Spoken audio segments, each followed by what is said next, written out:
Good evening and welcome to the 2021 federal election debate for the riding of St. Catharines. My name is Mishka Balsam and I'm the CEO of the Greater Naga Chamber of Commerce, and on behalf of my board of directors and colleagues, it is my privilege to be hosting this important dialogue. Let me start out by acknowledging that the land on which we gather is the traditional territory of the Anishinaabe and Haudenosaunee people. We recognize and deeply appreciate their historic connection to this place. We also recognize and never take for granted the contributions of Métis, Inuit, and Indigenous people, both in shaping and strengthening the municipality in particular, and our province and country as a whole. With less than 1 week to go, the parties are focusing on key issues as you, the electorate, makes their final voting decision.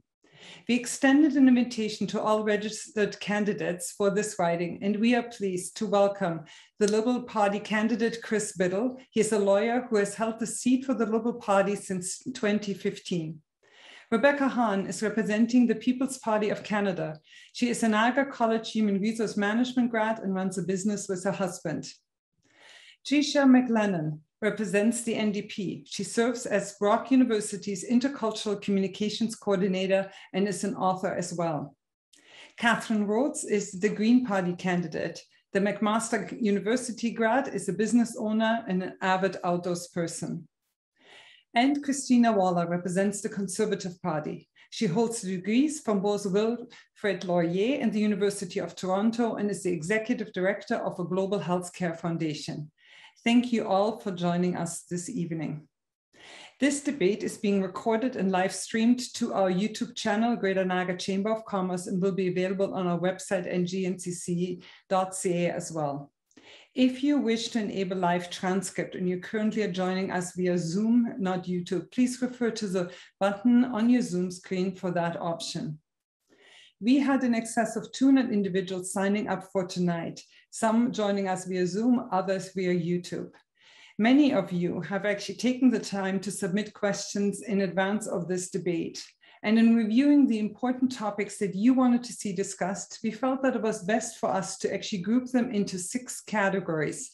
And those categories are pandemic recovery, equality and affordability, truth and reconciliation, foreign policy, our economy, and climate change. And now it is my great pleasure to hand the debate over to my colleague, Hugo Cheshire, Director of Policy and Government Relations, your moderator for this evening. Thank you very much, Mishka, and my thanks to our candidates for joining us here tonight, and to our audience for taking the time to hear from our candidates.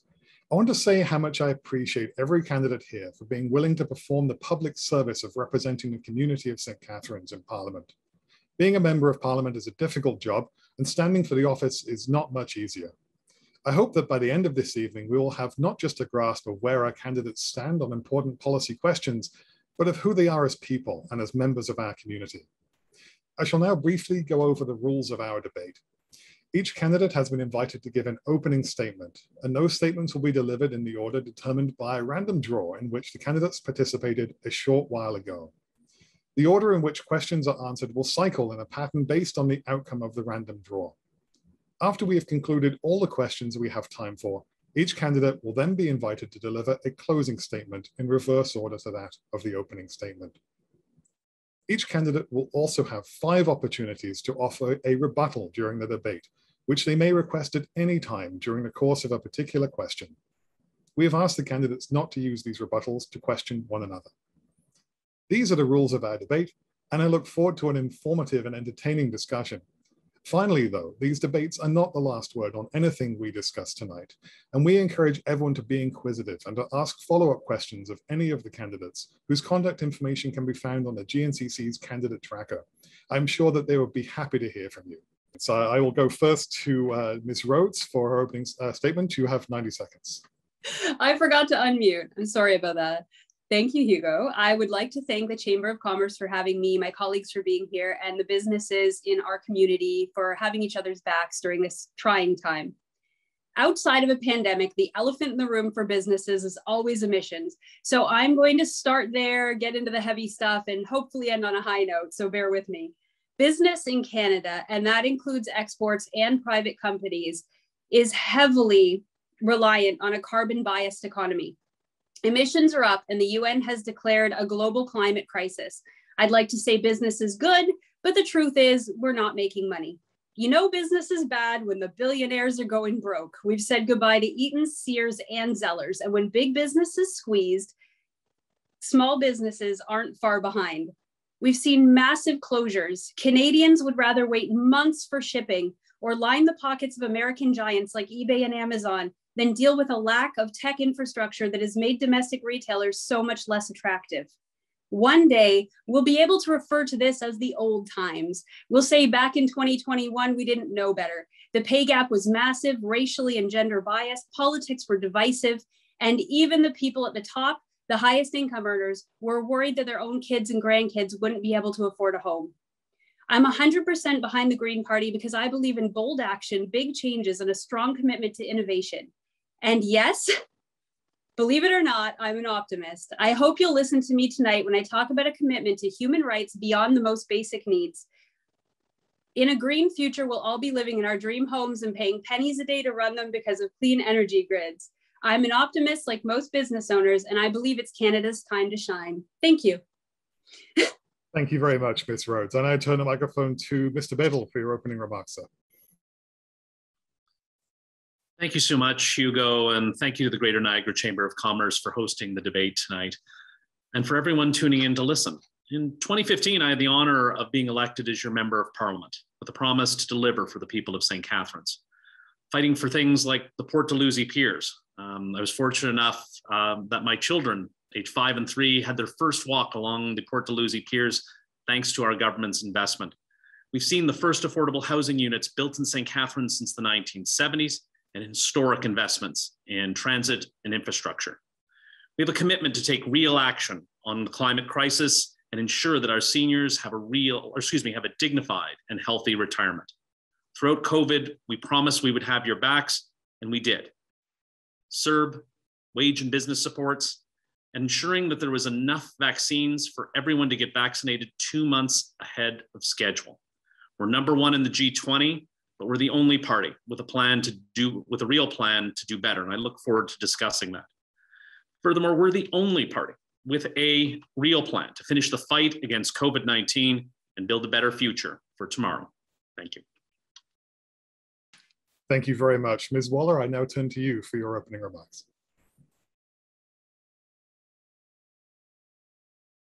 Thank you, Hugo.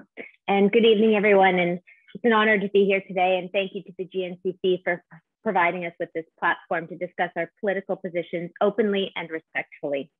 Before I get into the heart of the debate, I do want to address what's happened in St. Catharines over the last few days, because I know it's probably on a lot of people's minds. Before you have 5 candidates, and while we disagree on policy, I do believe that all of us want to work the hardest that we can in order to serve Canadians to the best of our ability. The vandalism that occurred at Chris's house and at the mayor's house over the last few days was inexcusable. One of the greatest things about being Canadian is that we're allowed to debate openly, and targeting, harassing people who are serving at their homes is just wrong.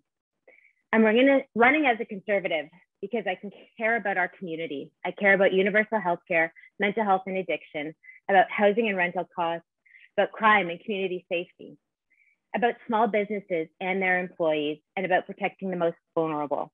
We have a plan to address all of these issues and more. Aaron O'Toole is a proven leader. He served 12 years in our Air Force. He's a regular guy with a family who cares about making our community the best that it can be. And he has a great plan to do it. I invite you to join us in securing the future of Canada by voting Conservative.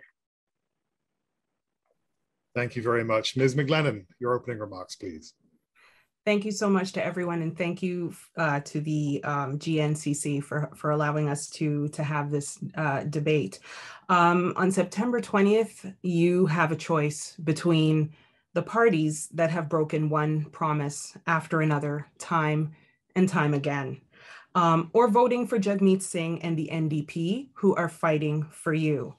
On September 20th, you have a better choice. And let me tell you why.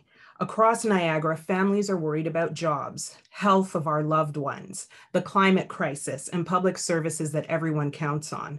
The past 18 months have shown that Canadians can confront any challenge as we're doing in our community with what's been happening. And when we have to, and when we choose to, we can come together. It's also shown us the importance of having NDP in Ottawa fighting for you, holding the government accountable, and making sure that families across St. Catharines are not forced to settle for less. If we want different results, we have to make different choices. What we need now is the courage to act together, and that's exactly what the NDP have to offer to Canadians. We can make life more affordable for everyday people by investing in healthcare. Our platform is now costed, and we are investing heavily in healthcare. And we can invest in housing, pharmacare, and childcare. I ask you for your vote on September 20th. Thank you. Thank you very much. And finally, I turn to Ms. Hahn for your opening remarks. You have 90 seconds. The floor is yours. Thank you, Hugo, for that. And thank you for having me here today. So I'm here for one reason and one reason only, and that is because I care about people and I care about the future of this country. These lockdowns have highlighted the blatant disregard for the well-being of Canadians from all levels of government. I couldn't stand by and watch family and friends' lives being ripped apart by lockdowns. I couldn't stand by and watch children's mental health issues spiral out of control. And I couldn't stand watching people lose everything that they have worked on because of a negligent government. So in 2020, I began contacting politicians and questioning the justification for lockdowns. And what I found was there was actually no answers. I was also getting shamed, ridiculed, called names, and ultimately blocked by people like Rebuttals for simply asking questions. It became blatantly clear that none of them wanted to find answers and none of them were concerned with ending the lockdowns. The only thing this government was concerned about was ensuring obedience and compliance from their constituents. It has become more and more apparent over the past 18 months that politicians do not care about the mental, physical, and emotional health of their constituents. So when I was asked to run for the PPC, the only party standing up against these lockdowns, it was a no-brainer. So I'm not a career politician. I may not know all the answers to these questions, but I have run a successful contracting business with my husband for the past 15 years. And I will apply those skills that I've developed as the Chief Financial Officer and the Human Resource Manager to create and implement policies that will help our riding and our country prosper for generations to come. Thank you very much to all our candidates. And now we'll proceed on to the questions. These questions were drawn from our community and they are so good. I just couldn't wait to get into them. But as Mishka said, our first topic is, of course, the pandemic. And our first question is that more than 25,000 Canadians, including 425 in Niagara, have now died from COVID-19, and we are entering a fourth wave of this pandemic. What federal public health measures, such as vaccine passports, vaccine mandates, or travel restrictions, would you support to halt the fourth wave and bring the novel coronavirus under control? And Ms. Rhodes, I'm going to turn to you first, please.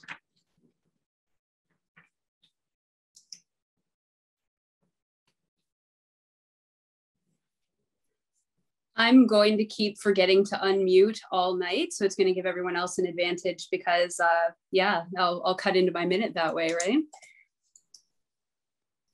Nothing like asking the easy questions right out of the gate, too. My party is committed to extending pandemic benefits so that businesses and individuals are able to recover from. I can really talk today. My party is committed to extending COVID benefits to businesses and individuals so that people are able to make the choice to stay home and make the commitment to their own health.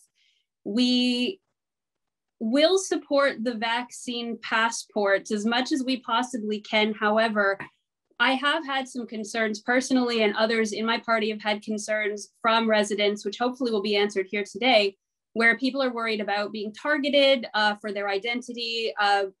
I've already got 10 seconds left, but they are worried about being targeted for their identity and that these vaccine passports will be overused in order to target people and make their lives more difficult. And I think that's where some of the fear is coming in. I'd better just cut off because I'm going to run out of time. But yeah, there is a lot of fear and a lot of worry on the part of our residents that the vaccine passport is not a good idea or that some sort of limitation needs to be put on it. Thank you. I'm now going to turn to Mr. Rebuttal, please. Thank you so much, Hugo. Approximately 80% of Niagara residents have stepped up and done their part. They've gotten 2 doses of a COVID-19 vaccine. They've stepped up for their health, their community, and their families. And we need to get that number higher. And every level of government needs to be doing everything they can to ensure we get vaccinated, because that is the path out of not only a public health crisis, but an economic crisis. And I'm surprised that we're the only party that is actually proposing that, or requiring that individuals who get on a plane, a train, or work in a federally regulated workforce need to show proof of vaccines. We know vaccine mandates work. When the provincial government announced their plan, we saw 200,000 new appointments for vaccines. This works, and we need to be doing everything we can to protect our residents. It is the path out of this crisis. Thank you so much, Mr. Biddle. Ms. Waller, is your turn. The floor is yours. You have 60 seconds. Thank you, Hugo. I personally am double vaccinated and I support vaccination, and I encourage everybody out there to get one. But we also have to respect the rights of Canadians to determine their own health choices. I don't believe that mandatory vaccine programs would work. If I thought that showing up at somebody's home and saying you must take this would work, then maybe that's something to consider. But I don't believe a mandatory program would work. And I think it's disappointing that Justin Trudeau is continuously trying to divide Canadians and politicize vaccines and the COVID pandemic for his own personal gain. We're in a pandemic right now, and I think if the Prime Minister was serious about addressing this issue, he wouldn't have gone to an election right now. He would have focused a bit on the pandemic and getting us out of it. We were unprepared when the COVID-19 pandemic hit in March of 2020. The Liberals had shut down our global public intelligence health network, so Canada did not have an adequate warning that the pandemic was coming. And we need to take steps to make sure that this never happens again, and that we are able to address the pandemic needs as a country on our own. Thank you, Ms. Waller. I now turn to Ms. McLennan for your answer, please. Thank you so much. When we think back to the early days of this pandemic and how people started hoarding toilet paper, it is a leading indicator of the fact that we're all coming out of a really deep and strong trauma. So I just this week had a conversation with someone that I had weeks ago about their not being sure whether or not they should accept the vaccine. And it has come full circle, and they've decided based on the evidence they could gather that they wanted to do that. The NDP supports people. The NDP was there to hold the feet to the to hold people accountable who are currently in government when they wanted to cut the CERB, and that's exactly what we plan to continue to do, is to help people and hold governments accountable. Thank you very much for your answer. Ms. Hahn, you are next, please.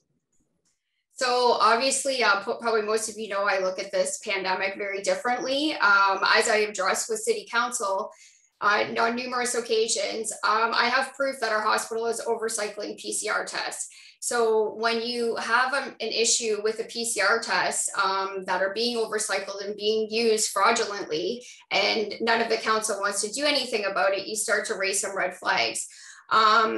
That said, there's also an issue with the PCR test. According to the CDC's lab report, the PCR test can't actually differentiate between the flu and COVID-19, which is what a lot of us have been saying since the very beginning. Furthermore, with regards to the vaccinations, I am not vaxxed and I do not plan to get a vaccination. And part of the reason is that, first of all, according to Ontario Public Health statistics, my age group has a 99.9% recovery rate, which is extremely high. And I have been watching public health stats since June. And since the vaccine's been rolling out, the death rate has been going up. So that's why I'm against vaccine passports and pushing vaccines on people. Okay, thank you. We have 2 rebuttals being offered by our candidates, and I will go to them in the order in which I saw them. So Mr. Biddle, you're up. You have 30 seconds. Thank you so much, Hugo. And it's disappointing to hear my Conservative opponents say vaccine mandates don't work. We've seen it in Ontario working with, as I said, 200,000 new appointments made after a vaccine mandate. Every country that has done it, it's worked. Watching Erin O'Toole suggest he'll convince 90% of Canadians to get the COVID-19 vaccine, he can't even convince 90% of his candidates to get the COVID-19 exam. It is not a plan. The Conservatives do not have a plan to vaccinate Canadians, and only the Liberal Party has a real plan to get us through this crisis. Thank you. Ms. Rhodes, you are up next with a rebuttal, please. I would just like to reiterate that the Green Party's concerns are, first of all, that this works by force, not by design. You are forcing people to have vaccination who may or may not want to be vaccinated, or may or may not be able, and that's more the point. There have been no limitations and no answers given as to what any limitations would be. I personally do have a friend who had a very bad reaction to the first half of the vaccine and is worried that she'll be turned into a criminal by this legislation because she's unable, not unwilling, to have the second half. Hey, thank you. I now see Ms. Waller, you would like to offer a rebuttal as well. Please go ahead. Yes, Hugo, thank you. With 60 seconds, you can't get everything you'd like in. And I just want to reiterate that Canada's Conservatives understand that we need two things to move out of this pandemic. First, we need to make sure that Canada is not caught unprepared again. Second, we need to get our economy moving. And as we navigate out of this pandemic, we need to make sure that we are prepared.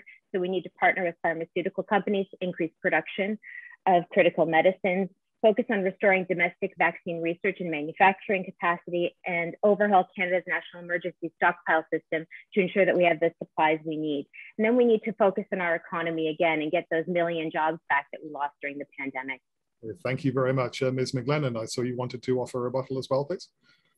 Yes, I just wanted to mention that, in the discussion of the pandemic, it is so much broader than just, to vaccinate or not to vaccinate.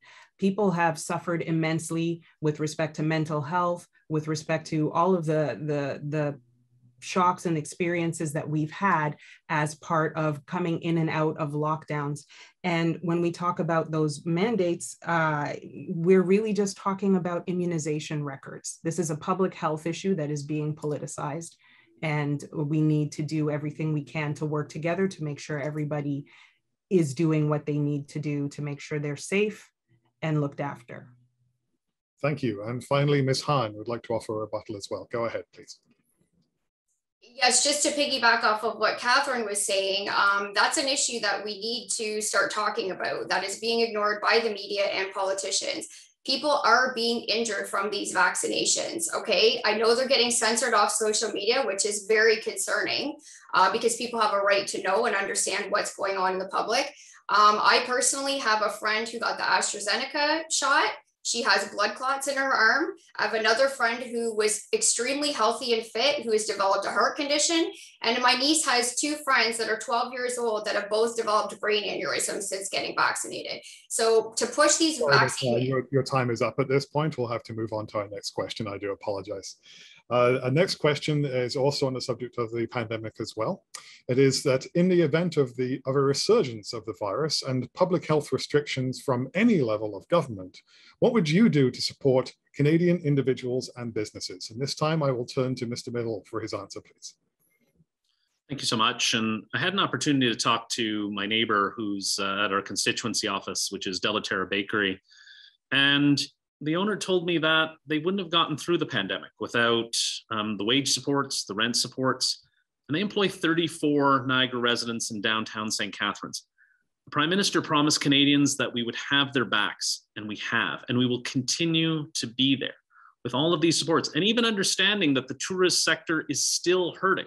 Though we've recovered almost 95% of the jobs lost during the initial wave of the COVID-19 pandemic, there's a lot more to do. And a Liberal government has been there from the start. With respect to the tourist industry, we're going to be there with more grants and loans available for highly affected sectors. But ultimately, again, the path to getting out of this health crisis and economic crisis is through vaccinations. Thank you very much. Ms. Waller, I now turn to you, please.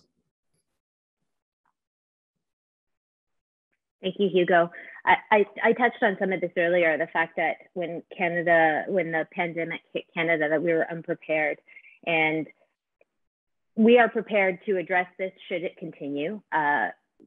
We are prepared to prolong the current programs to the end of the year, should the pandemic continue to the end of the year. But as the pandemic changes, so did the needs of businesses and so did the needs of Canadians. And so as Conservatives, we want to make sure that we are addressing the needs as they change. And so as we move forward, we also want to look at changing programs like CEWS and changing it, continuing into our job search plan. We have a job search plan that's meant to get the Canadian economy back up and running and on track.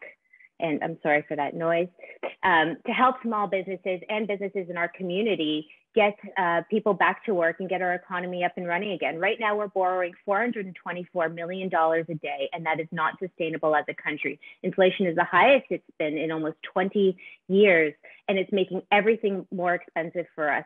Life has become unaffordable in St. Catharines and across Canada, and if we don't start addressing that soon, we're going to be in big trouble. I do have to cut you off there, unfortunately. Ms. McLennan, your answer, please. Thank you so much. Trudeau wanted to give unemployed workers just $1,000 per month, but the NDP fought to double it to $2,000 a month. He wanted to give a wage subsidy of just 10%, and we got it to 75%. O'Toole didn't get a single benefit for Canadians during the pandemic, nothing.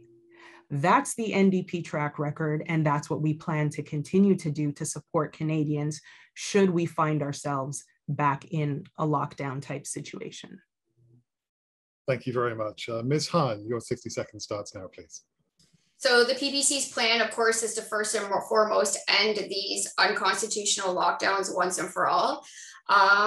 Forcing small businesses to close has been one of the most egregious government overreaches in Canadian history and has been a detriment to this economy. So once we end these lockdowns, we will gradually phase out the CERB to incentivize people to return to work. We'll make sure that kids stay in school so their parents can return to work, and that will enable businesses to meet their staffing requirements. Once we do that, we want to get rid of any unnecessary regulations that are stifling small business and stealing profits from entrepreneurs. We'll phase out subsidies in slow increments and lower the taxes once we get the country's debt down, which of course is not going to happen overnight. It's going to take time to accomplish this after years and years of a reckless spending by the Conservative and the Liberal government. So once we get small businesses back on their feet again, the PPC will start running this country in a fiscally responsible way so Canadians continue to prosper for generations to come. Thank you. And finally, Ms. Rhodes, the floor is yours, please.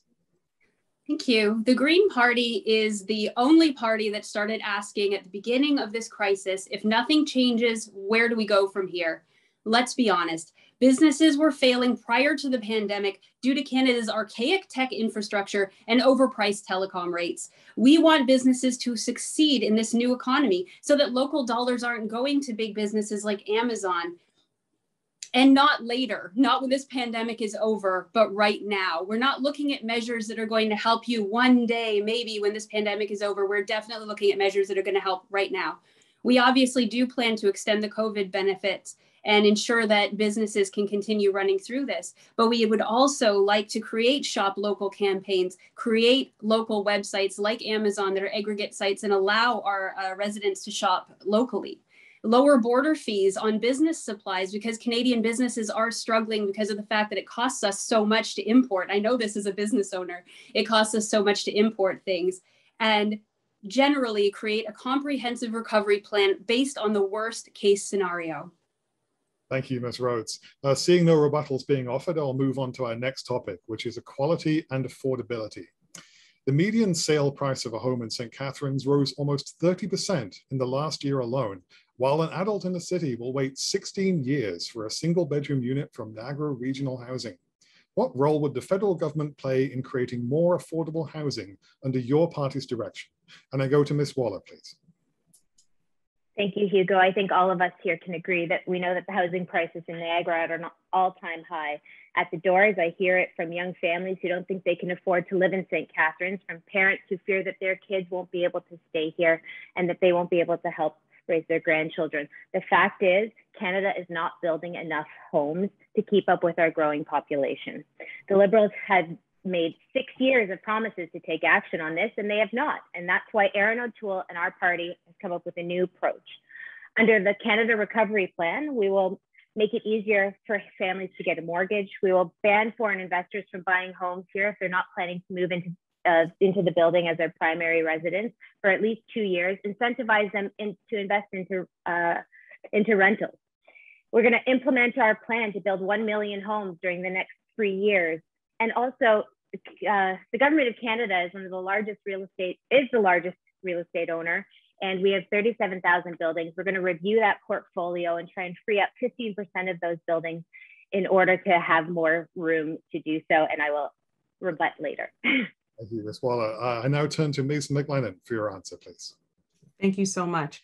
We know that housing is at crisis levels right here in Niagara and across the country. And we see this as a three-part issue. Those who need housing, so we have to include homeless people in this issue as we've seen the proliferation of homeless people explode. And we also have to keep people in their homes, stopping things like rent evictions from happening. And we also need to make it realistic and feasible for young people to get into the housing market and buy their first homes. We need to stop treating housing as a pyramid scheme and start treating housing as a human right. And the NDP has a plan to do it with 500,000 new units coming on and several other measures to make sure that everybody who can have somewhere safe to live. Thank you very much. Ms. Hahn, I turn now to you. You have 60 seconds. The floor is yours. Okay, so, sorry, I got a little pop-up here. So of course, Economics 101 says when there's a high demand and a low supply, we get higher prices. So that's part of the issue. So we want to actually reduce immigration. Trudeau has an unsustainable immigration policy of bringing 400,000+ immigrants in per year. We're not anti-immigration, we're just anti-mass immigration, especially when we're facing crises like housing crises. So we want to reduce the immigration level down. Also, it's my understanding housing is not typically a federal issue, but what we do have is a province that bogs down developers in so much bureaucracy that it makes home development harder, which is ultimately driving up costs as well. At a municipal regional level, there's even more red tape, zoning issues, and often resistance due to having too many levels of government. So from a federal level, we will support and implement the changes necessary for banking, CMHC, foreign investment, and immigration reform to help support the lower tiers of government in making better policies for housing. Thank you. Ms. Rhodes, I now turn to you, please. Sure.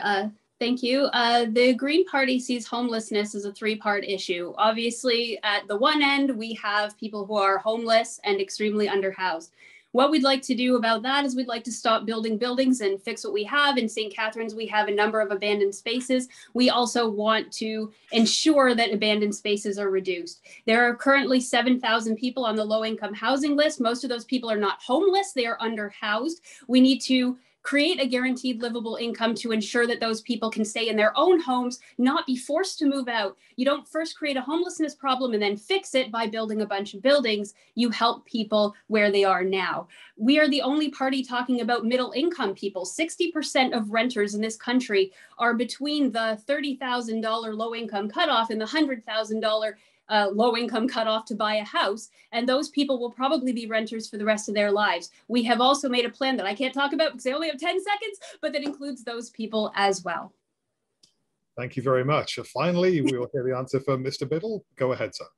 Thank you so much. And I'm looking forward to the grand opening of the YWCA's project that was funded by the federal government under a $70 billion national housing strategy, with our goal over 10 years to end chronic homelessness. The federal government needs to be involved in housing after being absent for so long. But beyond that, we need to unlock home ownership for the middle class. That's why we plan to build 1.4 million houses, ban foreign investment on housing, and we're the only party that's offering a homeowner bill of rights, which will do a few things, but a couple will allow every Canadian to ensure they have a home inspection, which too many people are giving up on, and also ban the process of blind bidding, which is driving up unnecessarily the cost of housing across the country and across Niagara.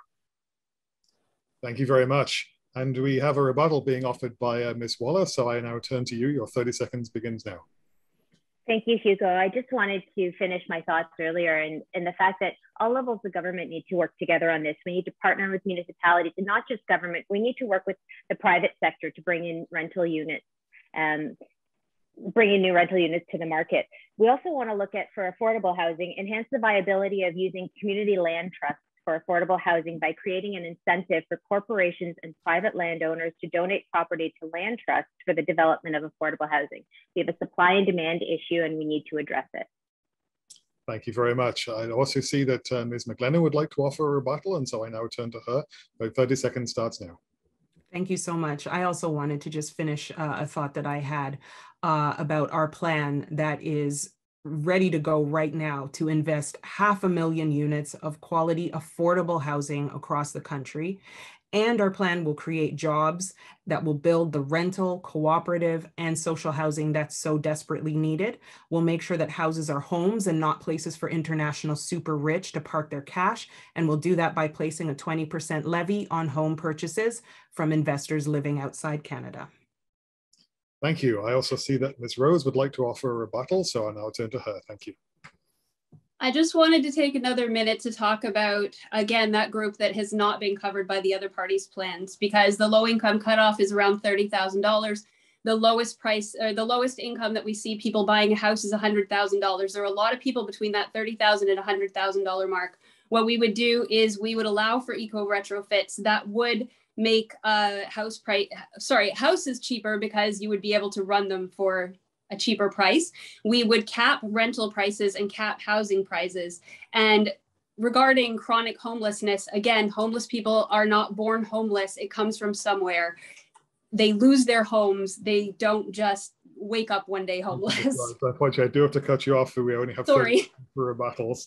I now move on, seeing no further rebuttals offered, I now move on to our next question, which is that a Canadian Centre for Policy Alternatives report of 2020 found that Canadians in 4 out of 5 cities examined were paying more than $10,000 per year for childcare.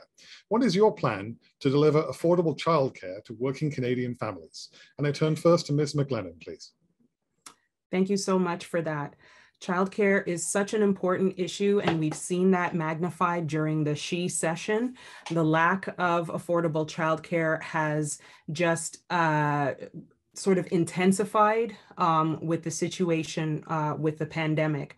And what the NDP plan is to continue to work with provinces to implement a $10 a day solution for childcare, to have this across the nation so that nobody should have to worry about childcare. We also know that as a social determinant of health, having safe, affordable, reliable childcare will pay dividends for our society, not just right now, but in the future to come. Thank you very much. Next up, we will hear from Ms. Hahn. Please go ahead.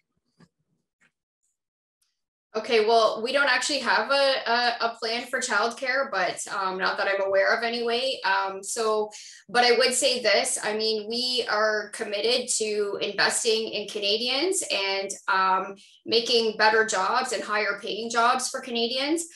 So that will definitely help with making childcare more affordable. And we will do whatever we can to make sure that Canadians are well represented. We have a very Canada first, family first approach in everything that we do. And it's my passion, of course. I have children. So we will work with whatever, and we will look into policies and whatnot to make sure that childcare is definitely affordable for all families. Thank you. Next, I turn to Ms. Rhodes, please. The floor is yours.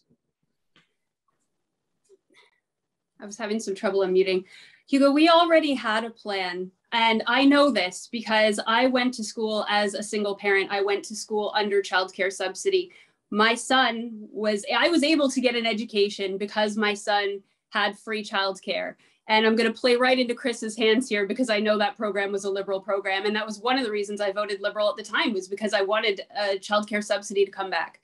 We already had that. The Greens will bring back childcare subsidy. We will also incentivize businesses to include childcare in their programs for their employees so that you don't have to go a ridiculous distance to drop your children off. And the other thing we will recognize is that most people in St. Catharines are shift workers, and that they're not going to be served by a program that's just 9 to 5, Monday to Friday. They need options outside of that.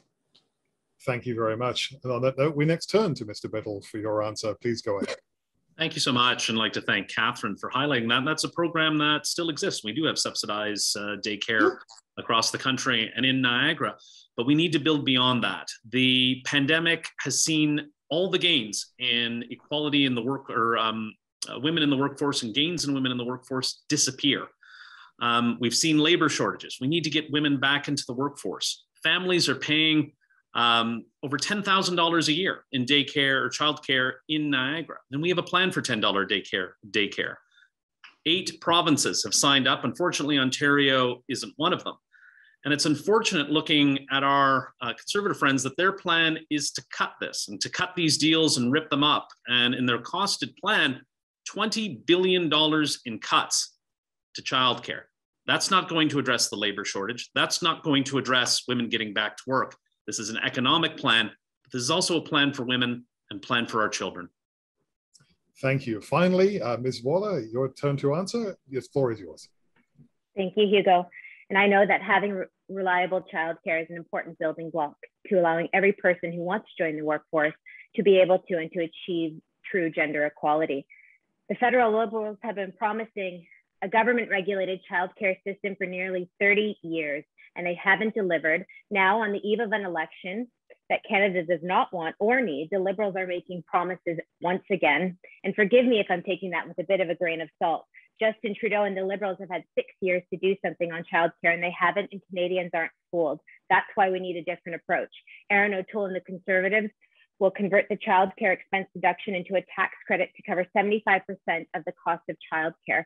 Our plan will make families earning $150,000 or less better off, with the biggest benefit to families earning less than $50,000. Conservative will put parents back in the driver's seat, like Catherine had mentioned. Not always does a 9-to-5 childcare spot work for most parents. Our plan is flexible and it's reliable. Thank you. I see that Mr. Biddle would like to offer a rebuttal. Please go ahead. Thank you so much. And I'd like to correct the record a little bit. It was the Stephen Harper government that canceled the deal that childcare with $10 daycare across the country in 2006. It's the same thing Aaron O'Toole is bringing to the table right now. And though a tax credit scheme is great and will help certain families, probably those earning the most, that's not going to create any spaces. That's not going to help middle-class families who need to get their families into work, and it's not going to address the labor crisis that we're facing. We need to get everyone into the workforce and help everyone we can, and $20 billion in cuts isn't going to help that. Thank you. Ms. McGlennon would also like to offer a rebuttal. Please go ahead. I have to agree with Chris on that. Canadian parents are tired of the patchwork quilt that we've been calling childcare up until this point. We've seen Quebec do $10 a day childcare for many years, and there's no reason why the rest of Canada can't benefit and reap the benefits from having such a system across the board that everybody has access to. Thank you. Thank you. Next up to offer a rebuttal is Ms. Hahn. Go ahead, please. Yes, I just wanted to point out too, with the childcare, these lockdowns obviously further exacerbate an already, there's already an issue with the childcare. So when you close the schools down and then we expect nurses and PSWs to keep working, it creates a massive issue with childcare. So again, ending these lockdowns once and for all will definitely alleviate some of those issues as well. Thank you. And Ms. Waller would also like to offer a rebuttal, so I turn to her. Your 30 seconds begins now. Thank you. Our plan isn't to cut, but it is to change the promises that the Liberals had made with $20 billion. So I do want to say that, again, our plan is for right now. It's to help parents immediately. The Liberals have a plan to help parents 5 years from now. We need to help parents right now. Our economy has been hurt, and we need to open it back up again, get people back into the workforce, and our plan will do that immediately. Thank you. Seeing no further rebuttals to that question, I'll move on to our next topic, which is truth and reconciliation. And we have recently seen shocking new evidence of the abuses that Indigenous people have suffered. What actions would your party take to address the injustices that Indigenous people have faced and continue to face? And I turn first to Ms. Hahn. Yes, so it's absolutely atrocious what the Indigenous people have endured. One of the big things, it's certainly not going to make up for, you know, the catastrophic things that have happened to them, but we are dedicated to getting clean drinking water to every single Indigenous community. It's absolutely abhorrent that there are, I think, approximately 61 communities that still don't have clean drinking water. In order for anybody to get on their feet and you know, do well for themselves, they need to have access to that basic need. And so our plan is to definitely get them the clean drinking water. And we also want to do a sort of dive into what is going on, where the money is going, because there is a lot of money going to Indigenous communities, but there's very little to show for it. So we want to dive into that, and we want to see if there's any corruption, and we want to get rid of it. Thank you. Ms. Rhodes, I turn now to you for your answer, please. I would first like to thank you for saying that these communities continue to face these problems. So often they're being treated as historical, and they're not historical issues. They're happening and continue to happen now. Obviously, our party would first implement all of the recommendations of the Truth and Reconciliation Commission, and we would ensure Indigenous-led and autonomous conversation. We would bring Indigenous people into Parliament to speak for themselves. We would end all of the boil water advisories. Now, I do know that a number of the boil water advisories have been ended, and they've been ended very quickly during an election period, which raises the question why so many of these communities went years without clean water and were unable to access it at that time. And we would focus on Indigenous specific housing and also education that is sensitive to Indigenous issues on both ends. So not only in Indigenous communities, but also in communities outside of the Indigenous community, to teach our students not only Indigenous history, but also the future of the various nations. Thank you. Mr. Bittle, you are next to answer. The floor is yours. Thank you so much, Hugo. And the images we saw and the stories we've heard with respect to missing children is horrific. And this has been a priority of our government since 2015. No government has invested more in Indigenous issues than our government, on housing, on education, on healthcare. There's so much more to do. And we will implement all of the calls to action of the Truth and Reconciliation Commission. But on boil water advisories, we've taken action from the start. This isn't an election year issue. We've lifted 291 boil water advisories over the last 6 years. There are 50 remaining. And of all of those, they are all completed, underway, and funded. We are going to get this job done. COVID has delayed it, but this work is too important to slow down. We will finish the job. Thank you. Ms. Waller, you are next. Your 60 seconds starts now. Thank you, Hugo. We understand that our federal government and Canadians need to listen, learn, and actively participate in the process of reconciliation and do the hard work of tackling issues that will improve the lives of Indigenous peoples across Canada. Like many Canadians, I was shocked and saddened by the discovery of the unmarked graves of the children at a number of residential school lands. And while we knew they were there, and we now know there are still thousands of missing children that will never come home, finding the bodies and the unmarked graves was incredibly traumatic for our Indigenous communities across Canada. I want to use this platform quickly to encourage everybody to read the 94 points of the call to action of the Truth and Reconciliation Commission. We are committed to, first and foremost, implementing the calls to action 71 to 76 involving missing children and providing healing for families. Also on the clean drinking water, I know Mr. Biddle had mentioned that, you know, this job is in progress. Instead, the federal government chose to go to an election instead of focusing on important issues like this and continuing on the path of reconciliation. Thank you. And finally, I turn to Ms. McLennan. Go ahead, please.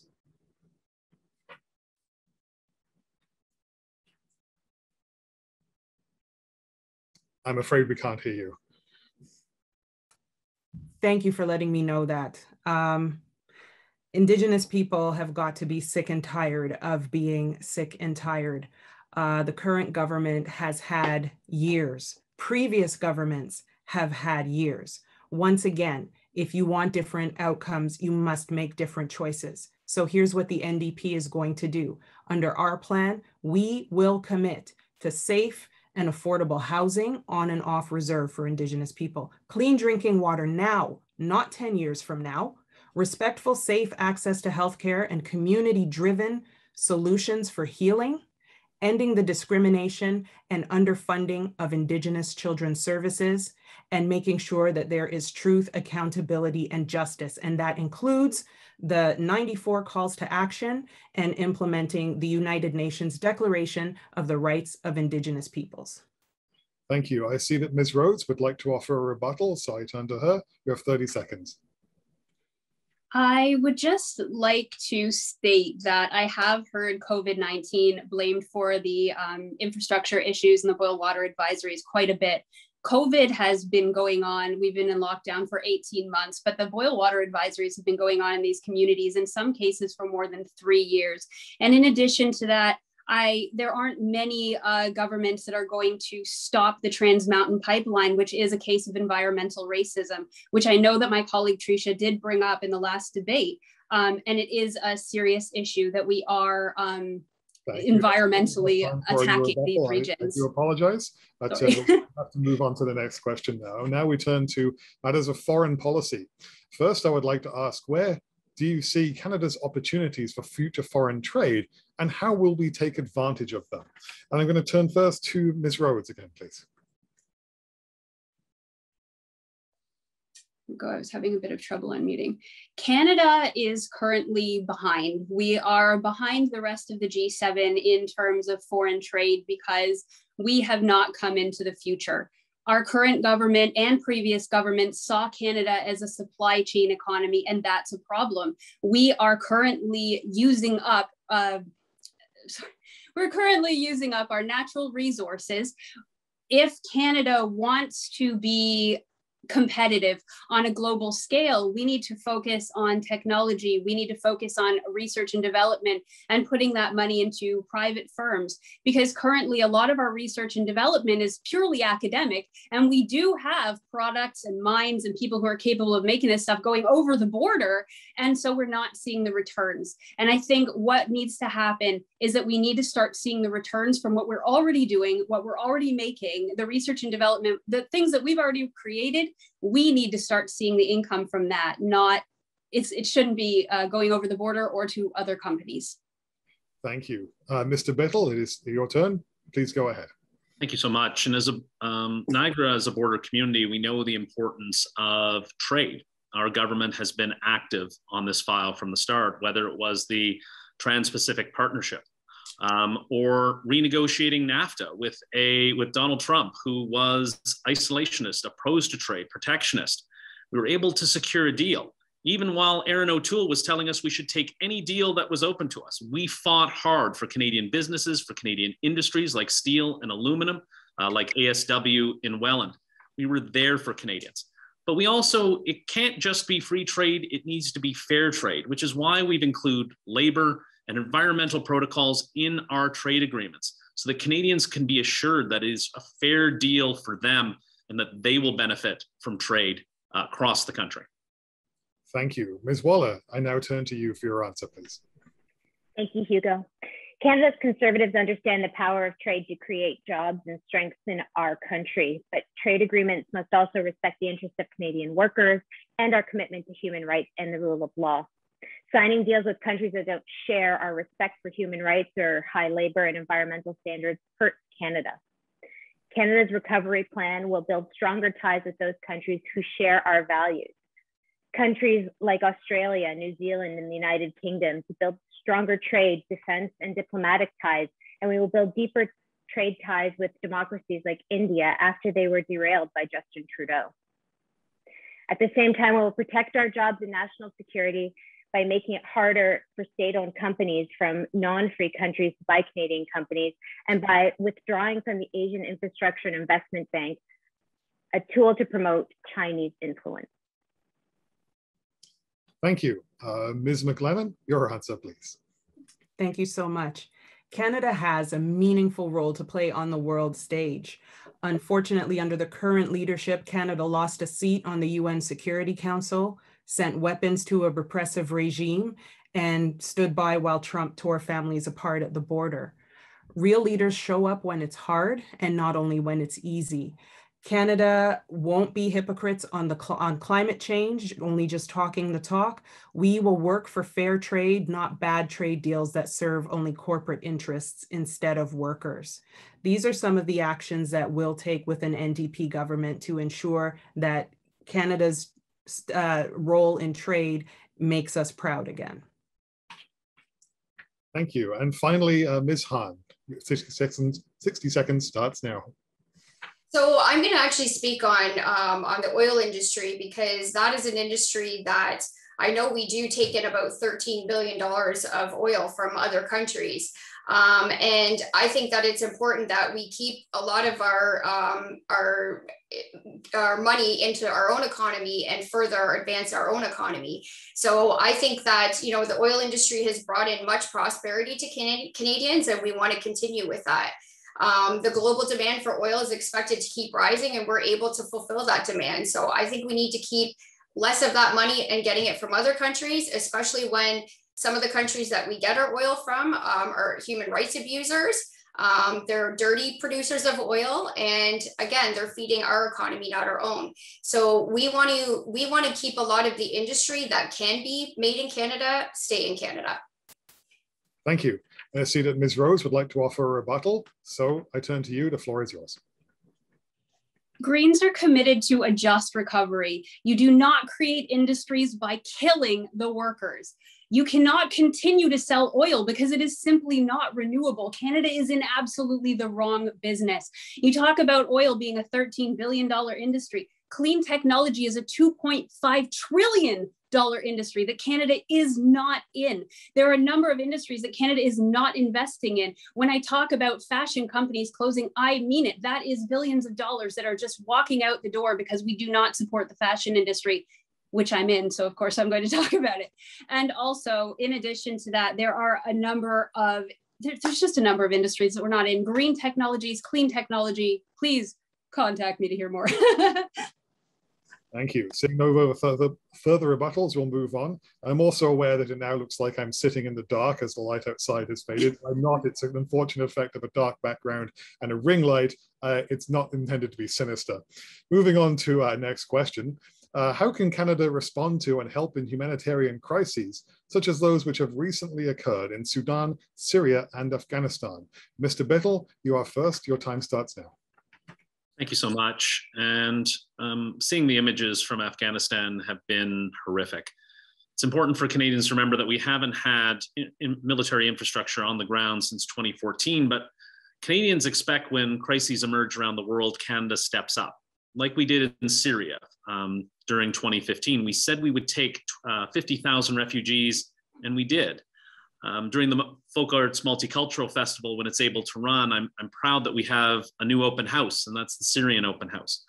And we'll once again step up to accept 20,000 Afghan refugees, those who helped us when Canadian soldiers were there, and those from vulnerable groups like women, judges, journalists, and members of the LGBT community. Canadians expect us to step up. We've done it before, and we'll do it again. Thank you. Ms. Waller, your answer, please. Thank you, Hugo. I think Chris is right in one thing. Canadians do expect us to step up, and they expected us to step up when the crisis was unfolding in Afghanistan. We all watched in horror as the humanitarian crisis unfolded, and instead of addressing it like Canadians should and do, the Prime Minister decided to go to an unnecessary election. I personally work in humanitarian aid and providing international humanitarian aid to underserved communities. And I can tell you that anytime I'm on a mission around the world, over time and time again, I hear how well respected Canada is on the world stage when different NGOs and different groups work together with government to provide aid to these serious situations. I'm confident that under an Aaron O'Toole government, we will have our voice and our integrity restored on the world stage. Thank you. Ms. McLennan, I now turn to you. Your 60 seconds starts now. Thank you so much. The NDP has always held human rights at the core of everything we do and how we show up in the world. With all of the various tragedies that are happening across the world, the NDP, an NDP government would show up in the same way, supporting our allies and supporting the people who need help as best as we can. And that's something that we've always been committed to. And that's something that is a huge part of what we know to be brand Canada. And that's because those reflect the values of Canadian people. And that's the way that we would govern. Thank you. Thank you so much. Ms. Hahn, you're up next. The floor is yours. Yes, so I just wanted to point out, I think it's really unfortunate that Trudeau really should have started pulling people out of Afghanistan when he knew Biden was going to be doing that. I think that's very unfortunate. And I think that if he would have acted quicker and sooner, we wouldn't be in as horrible of a situation as we are. Thank you. And finally, Ms. Rhodes, go ahead, please. I'm going to take a few seconds at the beginning of my statement to just thank my colleagues for all of your work on these issues, and not just my colleagues here, but my colleagues in the Green Party, obviously, for a lot of the humanitarian aid work that they've done and that they've provided. Before I go on, regarding Afghanistan, I agree. We knew about it and we should have been able to get more people out. I think the first thing we need to do is find out exactly how many Canadians are on the ground, and then to maintain our contact with aid agencies and people who are currently on the ground and have stayed in Afghanistan through this crisis. And that applies to every crisis. The Green Party is a humanitarian party. We do believe in our peacekeeping role, not a war-making role. And that is what we will continue to be. When people see a Canadian uniform, we want them to feel safe, to continue to feel safe, and to feel like that's someone who's there to support them. Thank you. As no rebuttals have been offered, we'll now move on to our next topic, which is the economy. Fighting the economic effects of the pandemic has resulted in mounting federal public debt. What are your plans to return to fiscal balance, and what timeframe do you anticipate that happening in? Ms. Waller, I turn to you first, please. The floor is yours. Thank you, Hugo. Canada has an unprecedented deficit and debt problem. After 6 years of Justin Trudeau and the Liberals, Canada will run a $168 billion deficit this year, and our national debt is approaching $1.3 trillion. Now, spending to protect Canadians in a pandemic was the right thing to do, and Conservatives supported it. But we can't pass along unsustainable debt to our children and grandchildren.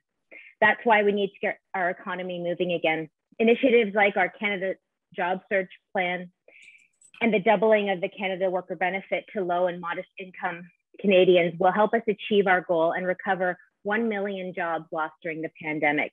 I encourage you to look at our fully costed plan, the economic growth, and a disciplined approach to new spending. Thank you. Ms. McLennan, I turn to you now, please. Sorry, having a little bit of trouble there unmuting. Thank you so much for the question. The economy is obviously of utmost importance, and holistically, we know that so many of the issues that we're facing as Canadians are interconnected. Our plan, the NDP plan, which has recently been costed, will collect $166 billion in revenues to contribute to the economy by making sure that the wealthiest among us pay their fair share. We will invest in green economic recovery because, again, we can't separate the economy from what is happening in the environment. So we are the party that has a plan to make sure that we shift away from fossil fuels and move towards a green economy so that we can do our part in making sure that we meet the goals of the Paris Accord. And again, coming back into how we behave on the global stage, that we meet our commitments. Thank you so much. Ms. Hahn, I now turn to you for your answer to this question. Go ahead, please. Okay, so yeah, first we want to phase out the COVID spending programs as we open up the economy. We want to start phasing those out in order to balance the budget. We want to get rid of the deficit by the end of the first mandate through spending cuts such as $5 to $10 billion in corporate welfare, $5 billion in foreign development aid, and we want to defund the CBC, which will free up about $1 billion. As Christina mentioned, there's, approximately a $1 trillion debt and a $350 million deficit. So we want to be very strategic with our foreign aid. We want to basically focus our efforts more on economic crisis, mental health crisis, and homelessness crises in these other countries. And we basically want to use, there's the analogy of when you're on the airplane and you put the oxygen mask on. So they always tell you to put the oxygen mask on yourself before you help somebody else do it. So we want to just make sure that our country is taken care of first. Thank you, Ms. Hahn. Ms. Rhodes, I now turn to you, please. I'm sorry, can you repeat the question? Yes, the question was fighting. Oh, I remember. Never mind. I'm going to interrupt you. I was like, okay, what was it about? I think it's important to look at when we were doing well and what was different at that time. The last time that the budget was balanced from being in such a severe deficit was under Jean Chrétien. And what did he do? He did the work. He rolled up his sleeves and he was realistic about what can and cannot be done. Right now, we're in the wrong industries. We're doing all of the wrong things, and we're sticking to these old fogey ideas. I apologize for using that colloquialism, but we're sticking to very old-fashioned ideas and old-fashioned businesses that weren't working then and aren't working there. Now, prior to the pandemic, we weren't making money. We were losing money. Prior to the pandemic, we were already in debt. And who was making money during this? Amazon. Who was making money during this? Big businesses from overseas. And the reason why they were making money is because they changed their business model and they focused on tech infrastructure. They focused on the 75% of people who are shopping online prior to COVID-19, and they grew instead of shrinking. And that's what we need to do to grow our economy. We need to focus on industries that we have typically been ignoring. Thank you. Mr. Bittle, you are the final answer for this question. Go ahead, please. Thank you so much, Hugo. And in March of 2020, there was a lot of calls from constituents who were worried about losing their home, losing their businesses. The federal government stepped up. We said we would have your backs, and we did.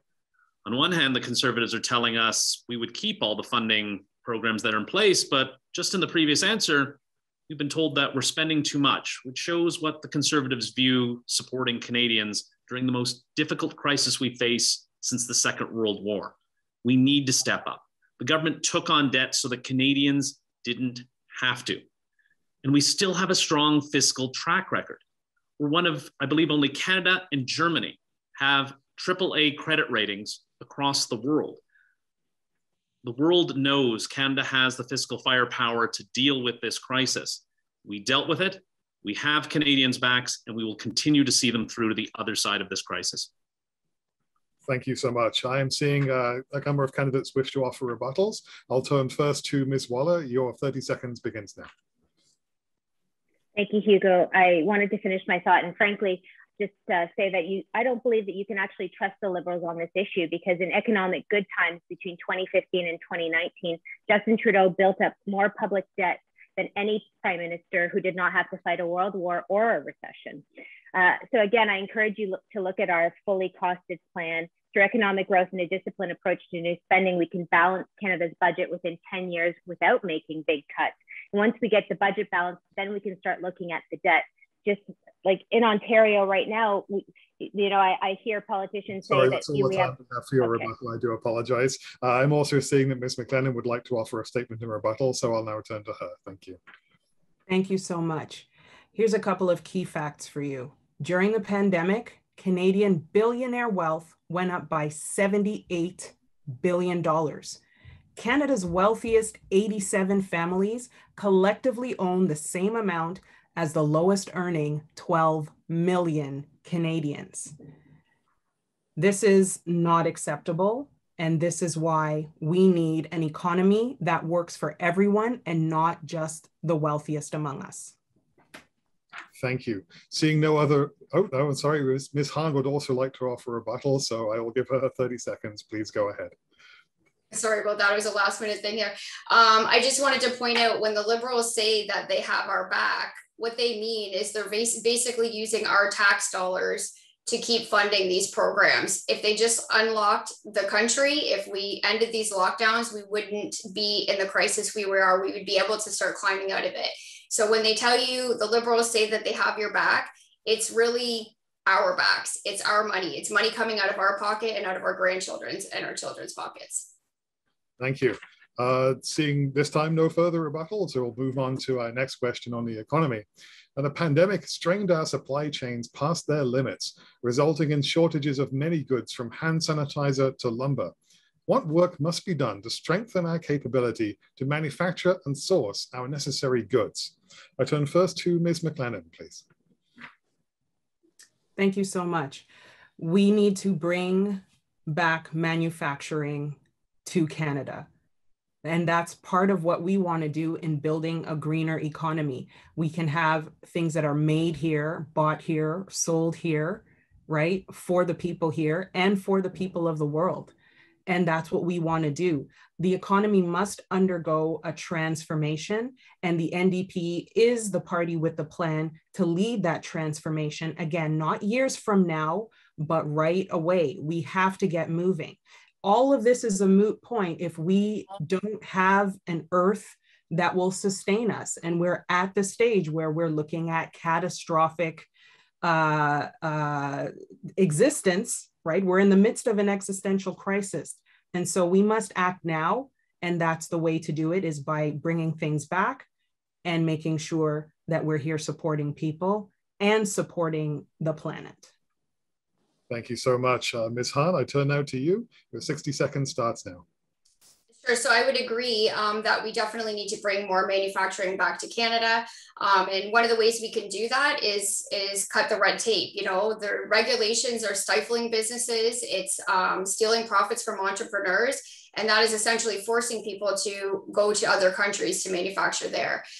We want to lower the taxes, and we want to encourage more manufacturing here by reducing the red tape and all the regulations that are making it difficult for people to earn money here. Thank you so much. Ms. Rhodes, I turn now to you. Please go ahead. I'm muted. So, oh, am I unmuted? Okay. Can you hear me? Yes, please go ahead. Sorry about that. Canada once produced 30% of the world's food. We have the most land of many of the G7 nations, I think all of them.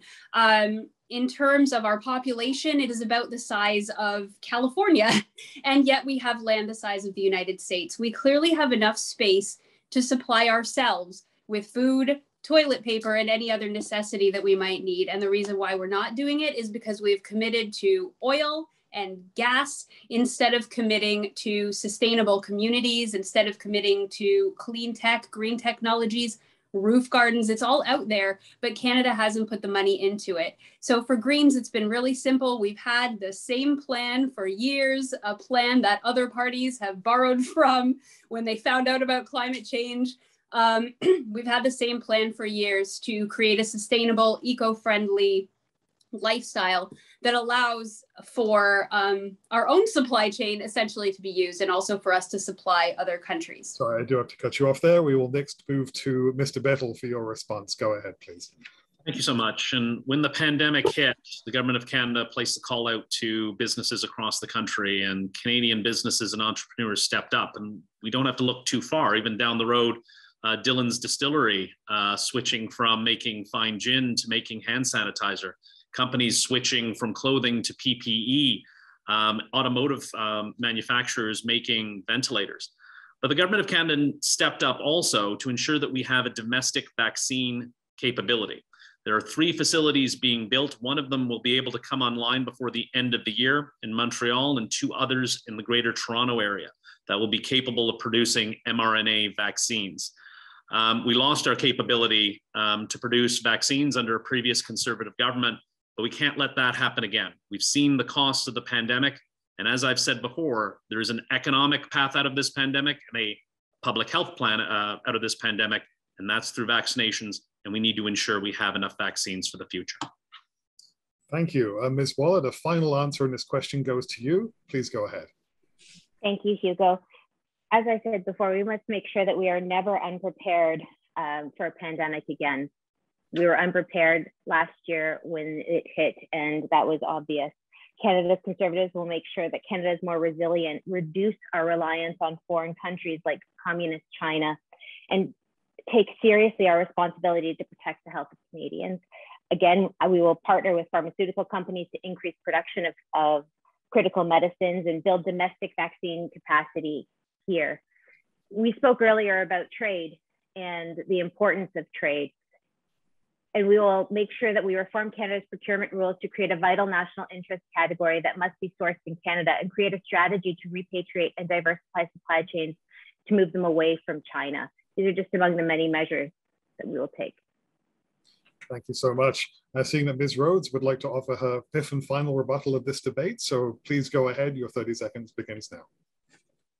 You know, I hate to defend an opponent here, but we actually found out we lost the ability to produce vaccines under the previous Trudeau administration, and that was not a Conservative government. The Conservative government cut the program because the program was experiencing losses, but that was because of the Trudeau government changing it over to a for-profit model. The current government is still using a for-profit model of vaccine production, and it will probably be just as successful as the previous one once we no longer need a massive influx of vaccines artificially created by forcing people to get them.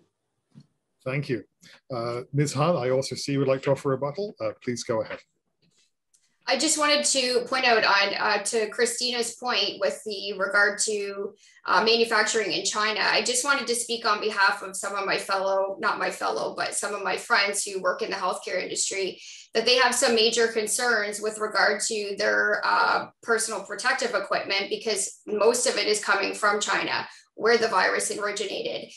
That's a huge concern for a lot of them. And I just wanted to say on behalf of them, like, we need to do something different. We need to get their PPE from Canada. Hey, thank you. Seeing no further rebuttals, I'll move on to our next question, which is on the topic of climate change. And we have received this question in one form or another from several people and organizations. And obviously it is a very important question to them. What concrete commitments can you make on policies that will reduce our emissions and the threat of climate change? I turn first to Ms. Hahn. Go ahead, please. So obviously this is something controversial with our party and our platform. So I do want to point out that we do acknowledge that climate does change. In fact, it's constantly changing. But I personally believe in responsibility when it comes to the environment. I'm a bit of a narc about the recycling, and I try to, reduce waste as much as possible. But here's the thing, when you have a government who tells you that we're in a climate crisis, but flies everywhere in private jets, and has a bunch of planes flying overhead at the G7 summit just for fun, we need to wake up and smell the hypocrisy. Also, when we have places like China and India that are mass producers of carbon and they don't care about the environment, we're essentially going to tax Canadians. Really, we're spinning our wheels for nothing, because if we have mass producers like China and India that are producing CO2 emissions, our little part isn't really going to do much globally. Thank you. I turn to Ms. Rhodes next for your answer. Go ahead, please. Oh, sorry.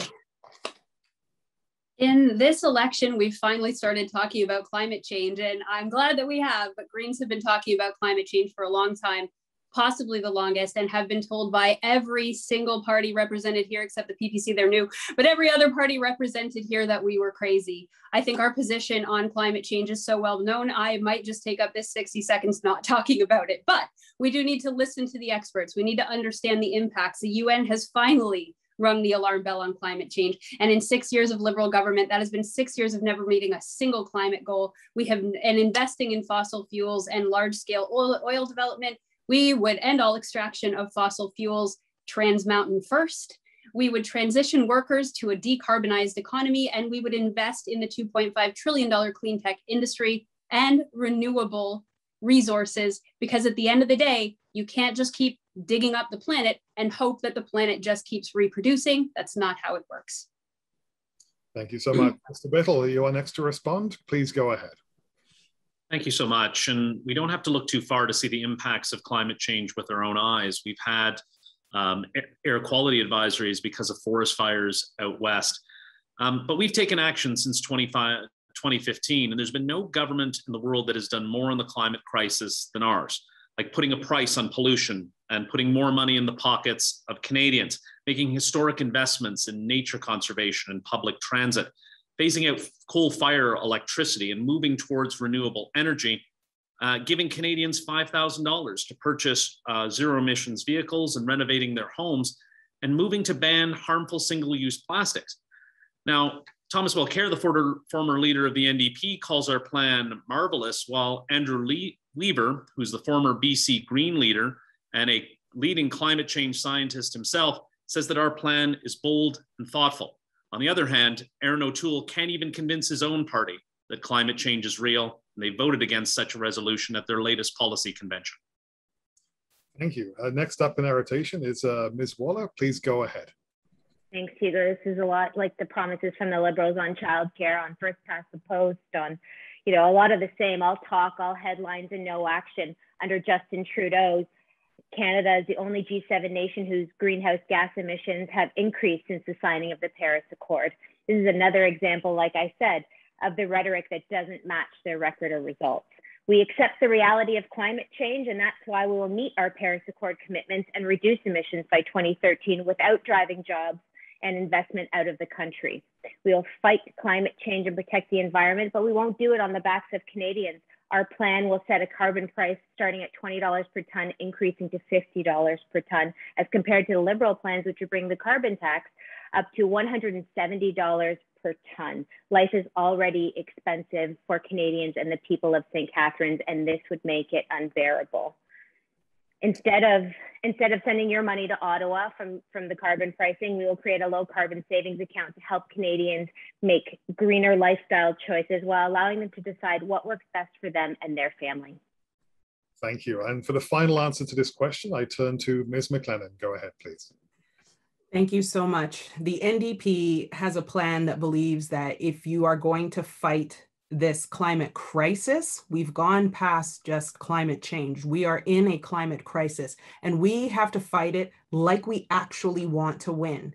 So no more, buying a pipeline while saying that we're fighting we're going to lower carbon. This is not what we're going to do. We're going to eliminate fossil fuel subsidies once and for all. We're going to undo the Liberals' decision to let big polluters off the hook. We're going to cut emissions by more than a half and meet the 1.5-degree target that scientists say is necessary to prevent catastrophe. We're going to create hundreds of good-paying jobs by investing in clean energy, energy-efficient, affordable homes, electric transit, and zero-emission vehicles, and we will retrofit all homes across the country. Thank you so much. Mr. Biddle is offering a statement in rebuttal. So I will turn the mic to him. You have 30 seconds starting now. Thank you so much. Liberal government has flattened the curve on pollution. We have a plan to reduce our emissions by 40% overall, and Aaron O'Toole's Conservatives are going to take us back to 30%, which will actually be in violation of our Paris climate change promises and treaties.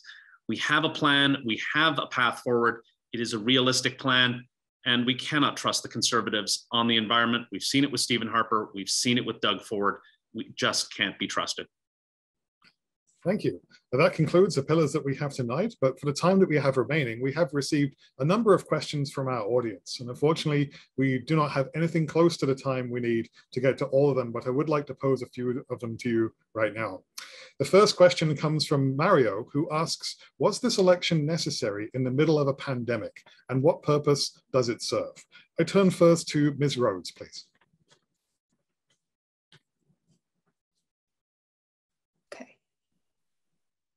No, this election was not necessary in the midst of a pandemic. It never should have been called. It was put through Parliament, for some reason voted for, and I don't understand why. I know that everyone sitting here today, including Chris Biddle, voted against it. No, it wasn't necessary during a pandemic, particularly since from what we're seeing from the polls, we're just going to end up with the same exact government makeup anyway.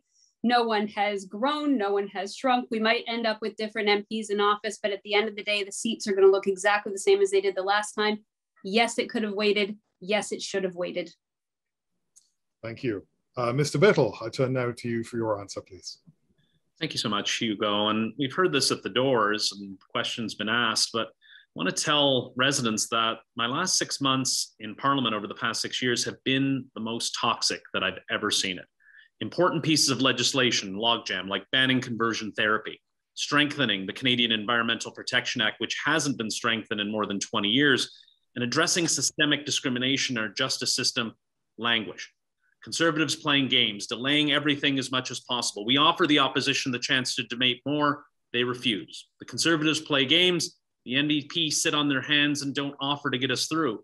Canadians want us to see the parties working together, but it's not happening. This toxic environment needs to be changed. Canadians need to give a mandate to Parliament. Our world is different between 2019 and 2021. It's time for Canadians to provide Parliament with a path forward and a mandate to get out of this crisis. Thank you. Ms. Waller, you're up next. Your 60 seconds starts now. Thank you, Hugo. I too don't believe that we should be in an election right now. It's the number one question I get at the doors. Why are we in an election? Why was this called? Why is the Prime Minister spending $600 million in the middle of a national health crisis on an unnecessary election? Conservatives did help pass legislation when it was needed. And the other parties have made it very clear that the Trudeau Liberals would have had the ability to continue working. And I must say that I do hope some of Catharine's predictions there are wrong, because we need to stand up with Canadians and tell this Prime Minister that this was not okay. And your vote matters on September 20th, and I hope that you make it count. Under Justin Trudeau, we have never been so divided as a country. We are going into a ton of debt, and we need to get this country back on track. Thank you. I turn next to Ms. McLennan for your response, please. Thank you so much. By calling an election in a pandemic, Justin Trudeau just shows again that he cares more about power than he does about people. This is exactly why you need more New Democrats fighting for you. Canadians want their federal government to focus on helping them get through the pandemic, not on playing political games.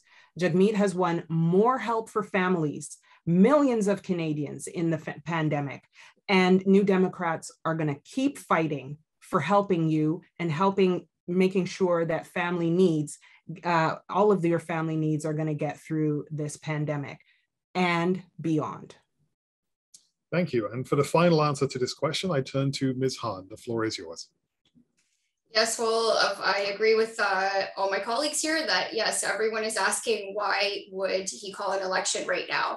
This is just another example of Trudeau speaking out both sides of his mouth. He's telling us that we need to stay home. We're in a pandemic. We're in a crisis, lockdown. And out the other side of his mouth, he is telling people to go out and start campaigning and doing this election. So again, it just makes you question everything that he says and does, because he literally speaks out both sides of his mouth constantly. Thank you. And we have Ms. Whaler, who would like to offer her final rebuttal of this debate. Please go ahead. You have 30 seconds. Thank you, Hugo. I'm using this rebuttal because I think it's such an important topic. My colleague himself voted in favor of a motion calling an election during the pandemic irresponsible. It was irresponsible. It is irresponsible. But Aaron O'Toole is ready. He has a plan, and we are ready to lead this country into economic recovery. And we need somebody who's responsible with integrity at the helm. Thank you. Seeing no further rebuttals, I will move on. Our next question comes from an audience member who asked that their name not be shared. It is, what will you do to achieve more diversity and inclusion in the city? And what are your plans to combat racism? And I turn first to Mr. Rebuttal. Go ahead, please. Thank you so much for the thoughtful question. And it's something that I've tried to do since elected in 2015 is call out racism when I see it, to use my office and to use my position to condemn racism, condemn what we see, condemn Islamophobia, condemn colonialism, and to address policies and move forward. I'm concerned, and we see the division in Canada, but right-wing parties like the Conservatives and PPC playing dog whistle politics to the worst instincts. Erin O'Toole voting against a motion because it had the word Islamophobia in it. And I've spoken to so many people at the mosque and in our community who face Islamophobia on a daily basis.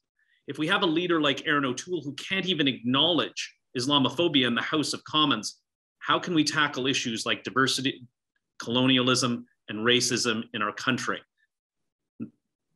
Thank you. Thank you. I turn next to Ms. Waller for your response, please. Ending racism and discrimination is not a political issue, it's a human issue. We are fortunate to live in a country like Canada, and like my grandparents and thousands of people from all over the world, they came here every year with hopes of a better life for themselves and their family. But too often that sense of opportunity is not equally shared by all Canadians. And I personally believe that there are institutions where systemic racism or discrimination does exist. And honestly, I think when we talk about racism and discrimination, it's just so important to give space and room to those who have lived experiences. We need to listen. We can't assume anything, and we have to make change where we can lift people up. We've seen an increase in incidents of racism throughout the pandemic, and that's why we have to continue to speak out, as Conservatives have, on the rise of anti-Semitism, Islamophobia, and racism against our BIPOC communities. Rather than trying to divide Canadians, as Justin Trudeau has tried to do throughout his campaign, this is something that all parties need to be working on together. Thank you very much. I turn next to Ms. McLennan for your answer. Go ahead, please. Thank you very much. As a visibly Black woman, it is imperative that we have the discussion around race in this Canada. And too many times we're talking at cross purposes.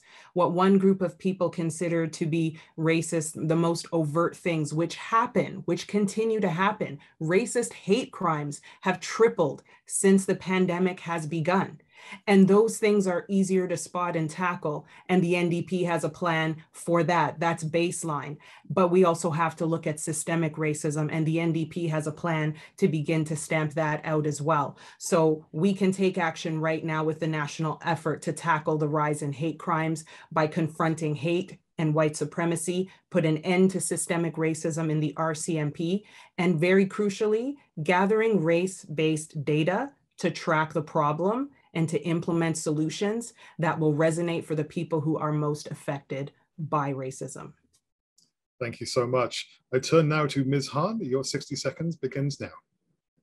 So I have a lot of concerns about the just the constant talk about racism and all those things. I feel like constantly telling BIPOC communities or people that they are hated by their community and that we are essentially a very racist country, I feel like in itself is racist.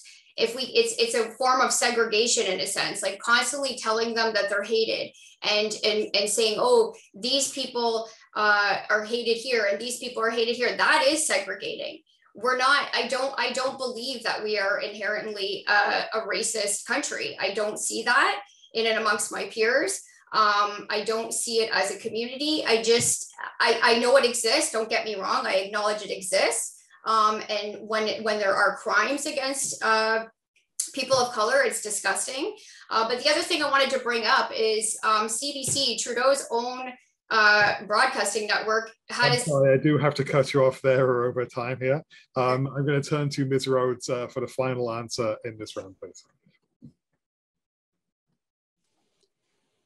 I agree. Telling us we're hated is terrible, and I would enjoy it if people would stop telling me that I'm hated in this community.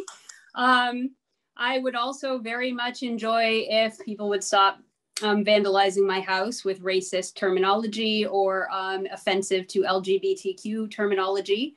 And I would enjoy it if we were to attack those behaviors at a government level. It is simply not enough to be not racist, we need to be anti-racist. We need to be getting rid of these problems. And sorry, it affects me personally, so I'm having trouble talking about it, because I felt so upset when I heard that question and realized that a person of color did not feel like they could come forward and give their name. And it was the same feeling that I had running for office and giving my name. I feel like I have to hide. People feel like they have to pass because they're terrified of being recognized as ethnic people in this country. And that needs to change from the top down, from the example of our leader, right down to every government office. There as well.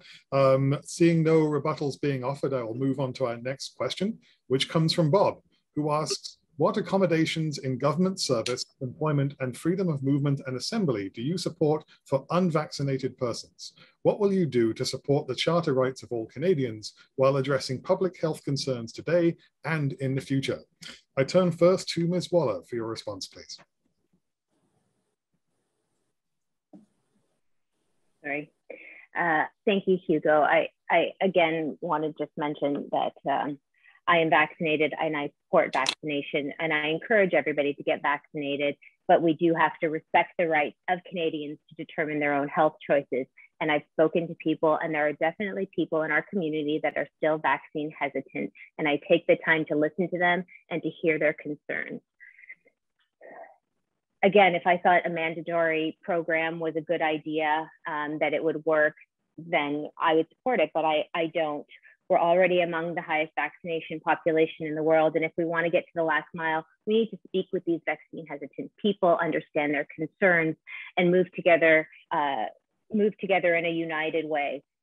This has been a very divisive issue this election, and we need to make sure that everybody in Canada feels confident in their leadership.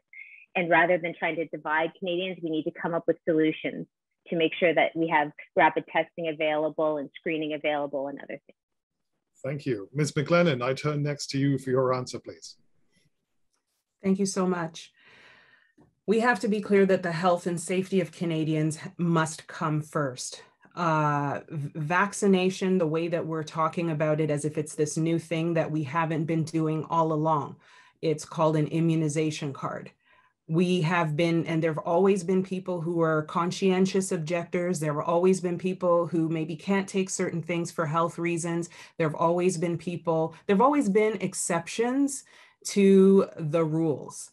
And so what we're looking at is nothing new. What we're looking at is a profoundly public health issue that is being politicized at a time where we do need to take a trauma-informed lens and continue to educate people about the vaccines and ensure that everybody is safe, and where there need to be exceptions, those exceptions are looked at and granted. Thank you. I turn next to Ms. Hahn for your response. Your 60 seconds begins now. Yes, well, obviously, I think it's extremely important that we uphold the rights of all Canadians. It is part of our highest law of the land, the Charter of Rights and Freedoms.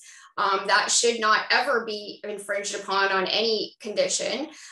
So, of course, I think that we need to respect the rights of Canadians. I have lots of friends that are vaccinated. I support them in their decision, and I want to be respected for my decision to not vaccinate. Again, I'll go back to the statistics, the Ontario Public Health statistics that are showing that the COVID deaths are going up as we vaccinate. The death rate is going up. I can't say that enough. That's a huge concern, and every person has the right to question that and make decisions based on those statistics, whether or not they want to be vaccinated. Thank you. I turn next to Ms. Rhodes for your response, please. I believe I talked a bit about vaccination earlier, so I'm not going to repeat it. I think that the same things should be observed in government. And I do think that we need some sort of limitations to this so that people can believe that this is a safe law to implement. However, I do want to bring up the fact that Canadians currently don't have a lot of access to our own health data, and that when you ask your doctor for your health record, for example, you don't have it, which contrasts with the system in places like Japan, where you're carrying around a little pocketbook, or in America, where you get all of your own paperwork. And I think the fact that we're currently over-controlled by government does create fear, and it does create situations where people believe that they're not safe. And also, we need to start focusing on public health and stop treating vaccines as if they're some kind of magical cure. which I know the vaccines are in a lot of cases, but it's not. There are still public health observations that are going to have to be observed. I really walked into that one. We need to stop treating people, adult human beings, as if they're incapable or unable to make their own health decisions. I do apologize for having in general. But I'd go to Mr. Biddle for the final response to this question. Go ahead, please. Thank you so much, Hugo. And 80% of Niagara residents have stepped up and done their part. And they've gotten vaccinated for themselves, their families, and our community. And the next wave of the vaccine is being fueled by the unvaccinated. It is divisive. It's the unvaccinated that are filling up our hospitals and ICUs. And mandatory vaccine programs work. You have a charter right not to receive a vaccine. That's true. But you don't have a charter right to go into a restaurant. You don't have a charter right to go onto an airplane or a bus or work in the federally regulated workforce. And we're going to stand up to protect Canadians' rights. I have a right not to be infected by others and have their decisions impact me. The federal government needs to stand up for Canadians who've made the decision to get vaccinated and protect themselves. Christine is an aid worker. She knows going abroad, you need proof of vaccinations. Vaccine passports aren't new. Vaccine certifications aren't new. I have to show proof of vaccine for my kids to go to school. This isn't a new thing in our society. It does not violate the Charter of Rights, and government needs to stand up for all Canadians. Thank you. And I'm seeing that Ms. Hahn would like to offer her final rebuttal of the evening. You have 30 seconds. Please go ahead. So I just wanted to point out the unvaccinated are not the ones that are mostly filling up the ICUs. There are many vaccinated people that are in the ICUs as well. I have two examples. One person has cancer. He's double vaccinated. He is extremely sick in the ICU with COVID-19. His buddy is also in the hospital in the ICU, fully double vaccinated, and is in the ICU and is in an induced coma. And I would like to point out as well that the St. Catharines— I do cut you off. That is 30 seconds. I do apologize. Seeing no further rebuttals on this question, I'm going to proceed. I think I have time for one last question, and I said I did want to get as many audience questions in as possible. The next question was actually posed by multiple people in different ways. Recent years have seen increases in deaths by overdose in St. Catharines and across the country. What measures would you put in place to end the opioid epidemic, and what policies for the distribution of pharmaceuticals could ensure it does not recur? I turn first to Ms. McLennan, please. Thank you so much for that question. And it is a very, very devastating crisis that's happening across the country, but is acutely happening here, right here in the Niagara region. The overdose crisis has been fueled by decades of failed drug policy, and it really is time for a new approach. NDP government would, first of all, declare it a public health emergency and would end the criminalization and stigmatization of people who use drugs.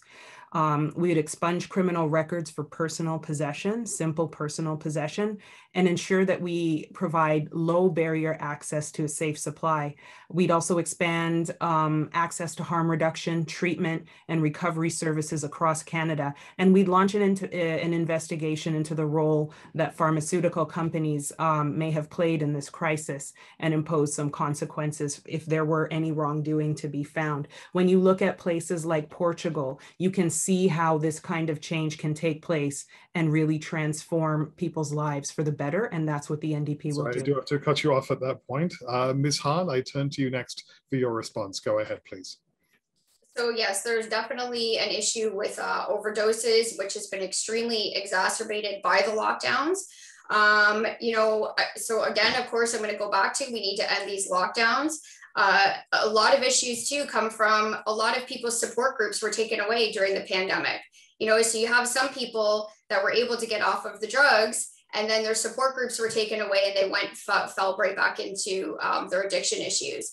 So we need to end these lockdowns. And I personally think that we need to stop looking to big pharma to cure people's mental health issues. There are years and years of trauma in most cases, and we need to invest in therapy and get the people the help they need so they can work through the issues rather than just thinking they're going to pop a pill to fix all their problems, because that only leads to addiction and then homelessness. Thank you so much. Ms. Rhodes, I now turn to you for your response. Go ahead, please. I've worked in addiction resources for a number of years, and a number of my clients said, contrary to decriminalization, that unfortunately prison was the only chance that they had to get off drugs. To me, that is a strong statement from a number of people telling me that we clearly need more addiction-specific treatment. Currently, addiction is lumped in with mental health, and I think that's the problem that we're having. It's being treated as a mental health issue and as an ongoing issue rather than something with a graduation date, something that people can get away from. We need more addiction-specific treatment workers. We need to stop building buildings and start hiring people that will work with people. And yes, we do need to take a more holistic view to this, because if you continuously tell people that they need drugs to get better, then they're going to believe that drugs are what is going to fix them, when oftentimes it's what sends them down the hole. Finally, we need to recognize the difference between drug use and drug abuse, stop criminalizing drugs specifically, and start looking at addiction itself. Thank you. I turn next to Mr. Rebuttal. Your 60 seconds starts now. Thank you so much. One of the images that is most burned into my mind being member of parliament was a ride along I did with St. Catharines Fire Services. And our first call of the night was to a vital signs absent call in Montebello Park. And one of our neighbors, member of our community, was lying down unconscious, drug overdose in a washroom at Montebello Park. We need to do more. The criminal justice system has failed in terms of opioid use and drug addiction. We need to be talking about safe supply. I'm proud that I stood up as the member of parliament and said we need a supervised injection site in St. Catharines, while conservative politicians were condemning them. We need to address safe supply. We need to work with provinces who have bold plans based on public health, not criminal justice. It hasn't worked. It won't work. We need to be bold as we move forward.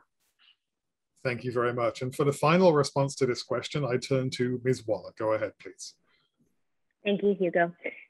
Every day, 17 Canadians die from opioid-related deaths. And since the onset of COVID-19, opioid-related deaths have almost doubled. Here in our community, anybody who goes downtown can see that we have a problem. I've spoken to people at the doors, and this is an issue that is brought up often as well. I just spoke to somebody 2 days ago whose niece had fallen victim to the opioid crisis, and the people of St. Catharines want this addressed. Canada's Conservatives will treat the opioid epidemic as an urgent health crisis. It's not enough to talk about the opioid crisis as a standalone silo, though. We must talk about it as a whole. It's not only about safety, but also recovery, and afterwards making sure that they're able to join our economy. It's a holistic approach that we need to do. And to help those struggling with addiction and save lives, Canada's recovery plan will invest $325 million over the next 3 years to create 1,000 residential drug treatment beds and build 50 recovery community centers across the country. And I can tell you, I'll be advocating to make sure that we get one of those down here in Niagara. We will reorient the Canadian drugs and substances strategy towards ensuring that every person struggling with addiction has the opportunity to recover. As a country, we must recognize that this is a national crisis and address it. Thank you so much. I do see that Ms. Rhodes and Ms. Hahn would like to offer rebuttals, but I did say that only 5 would be given to each candidate, and so I'm sorry, but I'm not able to indulge those requests, although I'm sure you have many interesting things to say. And on that note as well, we are rapidly running out of time. There are many excellent questions that were submitted, which we did not get an opportunity to ask, but I would once again encourage everyone who watches tonight to get in touch with the candidates here directly, to pose your questions to them. This is your opportunity to make your views known and to ask their input on these important questions. I would like now to offer candidates the opportunity to make a closing statement, which, as I said, will be delivered in the reverse order of the opening statement, which means Ms. Hahn will be the first. Please go ahead. You have 90 seconds. Well, thank you everybody for listening tonight. I do, of course, have a lot to learn about the ins and outs of politics, but I will listen to the concerns of my constituents if I'm voted in, and I will use all available resources to ensure my riding is well represented at the federal level. I will do everything in my power to ensure that future generations enjoy the same rights and freedoms as guaranteed by the charter that I have enjoyed up to now. And I would encourage everyone to get out there and vote on September 20th. Please vote with your heart. Vote for somebody that you believe in. Don't worry about voting to get somebody out. You want to get somebody in that you believe in and who you think is going to serve your best interests and the best interests of all Canadians. So that said, please follow me on Facebook or any social media at Rebecca Hahn, PPC. Again, our party is going to stand up for your rights and freedoms. And the only way we're going to make the change that Canada needs is if we get out and vote and have your voice heard. This is probably the most important election in Canada. So make sure that you get out on the 20th and have your voice heard. Thank you. Thank you so much. I'm now going to turn to Ms. McLennan for your final statements. Go ahead, please. Thank you so much. And thank you to all of the folks here on this virtual stage and everyone who's made it possible. Friends, New Democrats are different because we are working people. For our whole history, we have fought for better working conditions and standards that lift everyone up. We know that good jobs treat people fairly, can make a real difference to Canadian families, and that setting Canadians up for success in the world, the future benefits us all. New ways of thinking can shape the recovery from the COVID-19 crisis and help make our economy fairer and deliver the results that we want. And we know that business communities play a very important role in this, and we know that businesses contribute to innovation. And those are the kinds of things that we would like to harness and bring forward with our new plan. Jagmeet Singh and the NDP have a record of fighting for you. We have a record of fighting for small business. We have a record of fighting for people.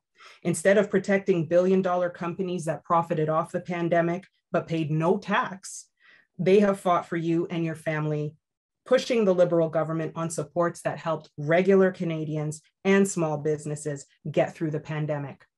On September 20th, I hope you'll consider electing me as your MP so that I can fight for you every single day. Thank you very much. I'll now turn to Ms. Waller for your closing remarks. Please go ahead.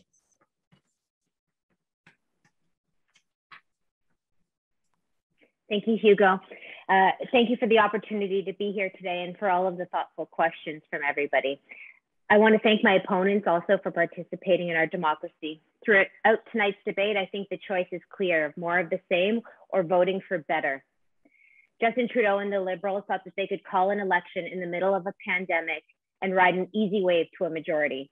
In fact, Justin Trudeau actually suggested himself that if he doesn't get that majority, he'd be prepared to go to an election again in a matter of months.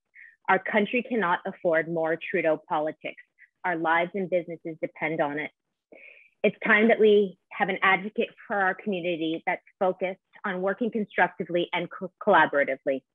As we emerge from the pandemic, we need a plan for all Canadians that will protect our most vulnerable, that will kickstart our economy, and that will keep our community safe. I'm proud to be running as a Conservative. Our platform is full of fresh and innovative ideas, and I encourage you all to check it out at conservative.ca/plan. Many of you voted for the Liberals, or may have, in 2015 and 2019 because you hoped that life would be better, maybe a little bit easier. And the fact is that they have not done that for you. Housing, groceries, and gas are more expensive. You've told me at the doors that you're worried about your family's futures. Erin O'Toole is the Prime Minister that Canada needs right now. We have a plan to make your life better and more affordable. On September 20th, I ask you to join us by securing the future of this country and vote Conservative. Thank you very much. I now turn to Mr. Biddle for his final remarks. Please go ahead. The floor is yours. Thank you so much, Hugo, and thank you to the GNCC, everyone listening, and for my opponents in this participating in a debate. We've seen the ugliness of politics coming to the houses of politicians, and I want to thank you for this respectful opportunity to debate. We've been there since day one of the pandemic, and we're going to finish the fight against COVID-19. I know that 80% of Niagara residents have stepped up, gotten both of their shots for themselves, their families, and their loved ones, and we need to keep going. Every level of government needs to step up, including the federal government, and we're the only party. A Liberal government will ensure that everyone who gets on a plane, a train, or works in a federally regulated workforce will be vaccinated. We've seen in Ontario that vaccine certificate programs work. It encourages people to get vaccinated. Now, the Conservatives disagree, but they're offering cuts. Aaron O'Toole has talked about his desire for private sector entering our healthcare system. And on guns, he wants to legalize the most horrific weapons we've seen used in our country that will kill the most amount of people possible in the shortest period of time, including the AR-15. On climate, there's been no government in the world that has done more on the climate crisis in the past 6 years than us. We have a real and bold plan to fight climate change, and conservatives have voted themselves against a resolution that climate change is real. I fought hard for this city to deliver on projects like the Port Piers, affordable housing, and the Canada Summer Games. And I'll work hard to make life more affordable for families, seniors, young people, and build a better life for everyone. Thank you. Thank you. Now for the final statements, I go to Ms. Rhodes. Go ahead, please. I want to thank everyone for coming out tonight, and I'll try not to take up too much of your time. I know that it's late and I've got kids to put to bed myself. Einstein said that insanity is doing the same thing over and over and expecting a different outcome. We've had about 100 years of liberal or conservative leadership. We've had the NDP in the House as well. Whatever they were going to do, they've already done. If you're not happy with it, I would encourage you to vote Green. Tonight, we address some very old questions that need some very new and innovative answers. The Green Party is committed to human rights. We are committed to allowing people their dignity. I don't think that we can talk about homeless or Indigenous populations or people of color as a them and us, on a them and us basis. We cannot refer to human beings in that manner, nor treat them as children who need our care. We need to look into solutions that consider people's identities and their own opinions and their own autonomy in their care. There is no them except the one that we create. Greens are committed to a just recovery that allows residents and businesses their dignity, their rights, and gives them the best chance at a beautiful future. If you want to look more into our policies, I encourage you to look them up at my website, www.catharineroads.com. Thank you very much. Oh, sorry, I know I'm at 10 seconds. I'm an optimist. When you check my name on that box, I'll know that you are too. Thank you so much for being here tonight again. And thank you everyone for supporting other businesses and residents through this crisis. Thank you very much. Those remarks are over. That means at the end of our debate, it is growing late and I am now actually sitting in the dark. So it seems like a good time to wrap it up. I will offer my heartfelt thanks to all the candidates for joining us tonight, for putting yourselves in the public eye and being pelted with questions by someone like me for 2 hours. It is not easy, and we do appreciate the sacrifices that you're making, that you're willing to make on behalf of the City of St. Catharines. For our audience, I also thank you for joining us and taking the time to become informed voters. I hope that this debate has helped you with your decision on the 20th, and of course, please go out and vote. With that, I would like to turn the microphone to Mishka Balsam, the CEO of the GNCC, to close out the evening. Thank you. Thank you so very much. On behalf of all of our attendees, I can say to you, our panelists, thank you for giving us the past 2 hours. And I really have appreciated actually that you stayed focused on the policies that are there and the policies, and those are the things that actually the people who've signed up for today's webinar and for today's town hall were interested in. So thank you for conveying that, your policy platform, and as well at the same time for conveying your passion for St. Catharines and for the country we call home. In addition to that, I wanted to also extend that which Hugo had said at the beginning of it, and that is that you actually are willing to put your name forward for public service of representing the community of St. Catharines in Parliament. Being a member of Parliament can be rewarding in so many ways, but also, as we have seen, it comes with its own hand of challenges. So thank you for putting your name forward. Some of the attendees have reached out to us too and wanted to see what our chamber federal platform is. That is based on what the business community and our members have asked for. And for that, please turn to gncc.ca for a full outline of our platform. I would be remiss not to thank my colleague Hugo for leading us through the debate. It was extraordinary, and thank you for keeping everyone on time and focused on the debate that's there. For the attendees that have been with us for the past 2 hours, the names of these candidates will be on the ballot on September the 20th. Please do all that you can do between now and then to learn more about the candidates for St. Catharines, their parties and their platforms, and make sure you know how and where to vote.